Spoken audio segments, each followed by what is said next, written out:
In this quick video, I'm going to show you how you can charge your Bose QuietComfort 45 headphones using a regular wall socket that you can find in Canada or the US.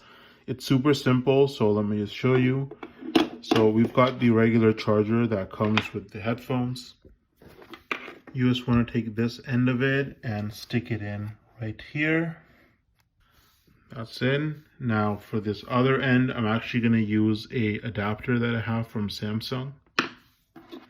So I'm going to use one of these. It has the USB port.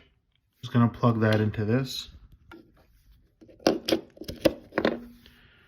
Now I can just take this and plug it into the wall socket, and you can see that the light is flashing, and so it's charging.